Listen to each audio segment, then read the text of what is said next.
Hello to chapter 21 of Moby Dick by Herman Melville, and this chapter is titled Going Aboard.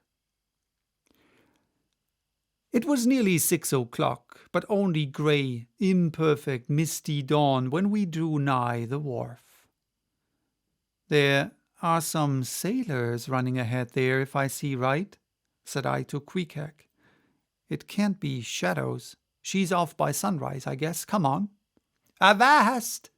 cried a voice, whose owner, at the same time coming close behind us, laid a hand upon both our shoulders, and then, insinuating himself between us, stood stooping forward a little in the uncertain twilight, strangely peering from Queequeg to me. It was Elijah. "Going aboard?" "Hands off, will you?" said I. "Looky here," said Queequeg, shaking himself. "Go away." "Ain't going aboard, then?" "Yes, we are," said I. "But what business is that of yours? Do you know, Mr. Elijah, that I consider you a little impertinent?" No, I wasn't aware of that," said Elijah, slowly and wonderingly looking from me to Queequeg with the most unaccountable glances. "Elijah," said I, "you will oblige my friend and me by withdrawing. We are going to the Indian and Pacific Oceans, and would prefer not to be detained." Be ye coming back afore breakfast?" "He's cracked, Queequeg," said I. "Come on." "Holloa!" cried stationary Elijah, hailing us when we had removed a few paces. "Never mind him," said I. "Queequeg, come on." But he stole up to us again, and suddenly clapping his hand on my shoulder said, "Did ye see anything looking like men going towards that ship a while ago?" Struck by this plain matter-of-fact question, I answered, saying, "Yes, I thought I did see 4 or 5 men, but it was too dim to be sure." Very dim, said Elijah. "Morning to you." Once more we quitted him, but once more he came softly after us, and touching my shoulder again, said, "See if you can find 'em now, will you?" "Find who?" Morning to you," he rejoined, again moving off. "Oh, I was going to warn you against, but never mind. It's all one, all in the family, too. Sharp thrust this morning, ain't it? Goodbye to you. Shan't see you again very soon, I guess, unless it's before the grand jury." And with these cracked words he finally departed, leaving me, for the moment, in no small wonderment at his frantic impudence. At last, stepping on board the Pequod, we found everything in profound quiet, not a soul moving. The cabin entrance was locked within, the hatches were all on, and lumbered with coils of rigging. Going forward to the forecastle, we found the slide of the scuttle open. Seeing a light, we went down and found only an old rigger there, wrapped in a tattered pea-jacket. He was thrown at whole length upon 2 chests, his face downwards, and enclosed in his folded arms. The profoundest slumber slept upon him.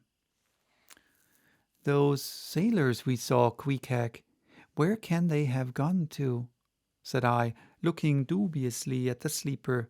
But it seemed that when on the wharf, Queequeg had not at all noticed what I now alluded to. Hence I would have thought myself to have been optically deceived in that matter, were it not for Elijah's otherwise inexplicable question.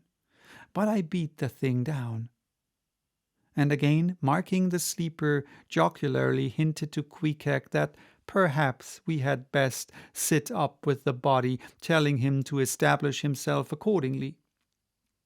He put his hand upon the sleeper's rear, as though feeling if it was soft enough, and then, without more ado, sat quietly down there. "Gracious, Queequeg, don't sit there," said I. "Oh, Perry, do sit," said Queequeg. "My country way. Won't hurt him face." "Face," said I. "Call that His face? Very benevolent countenance, then. But how hard he breathes. He's heaving himself. Get off, Queequeg. You are heavy. It's grinding the face of the poor. Get off, Queequeg. Look, he'll twitch you off soon. I wonder he don't wake. Queequeg removed himself to just beyond the head of the sleeper and lighted his tomahawk pipe. I sat at the feet. We kept the pipe passing over the sleeper from one to the other, meanwhile upon questioning him in his broken fashion. Queequeg gave me to understand that in his land, owing to the absence of settees and sofas of all sorts, the king, chiefs, and great people generally were in the custom of fattening some of the lower orders for ottomans, and to furnish a house comfortably in that respect. You had only to buy up 8 or 10 lazy fellows and lay them round in the piers and alcoves. Besides, it was very convenient on an excursion, much better than those garden chairs which are convertible into walking sticks upon occasion, a chief calling his attendant and desiring him to make a settee of himself under a spreading tree, perhaps in some damp marshy place. While narrating these things, every time Queequeg received the tomahawk from me, he flourished the hatchet side of it over the sleeper's head. "What's that for, Queequeg?" "Very easy. Killy, oh, very easy." He was going on with some wild reminiscences about his tomahawk pipe, which, it seemed, had in its two uses both brained his foes and soothed his soul, when we were directly attracted to the sleeping rigger.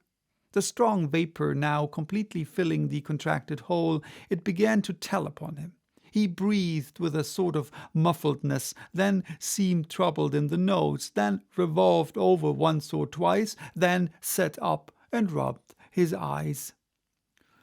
"Halloa," he breathed at last. "Who be ye smokers?" "Shipmen," answered I. When does she sail?" Aye, are going in her, be ye? She sails today. The captain came aboard last night." "What, Captain Ahab?" "Who but him, indeed?"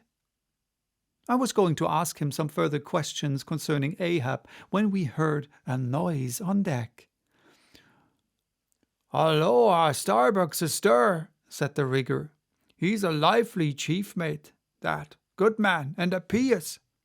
But all alive now I must turn to." And so saying, he went on deck, and we followed. It was now clear sunrise. Soon the crew came on board in 2s and 3s. The riggers bestirred themselves, the mates were actively engaged, and several of the shore people were busy in bringing various last things on board. Meanwhile, Captain Ahab remained invisible, enshrined within his cabin. So that was chapter 21. And this one's for today. Bye-bye till next time, to chapter 22, which is titled Merry Christmas.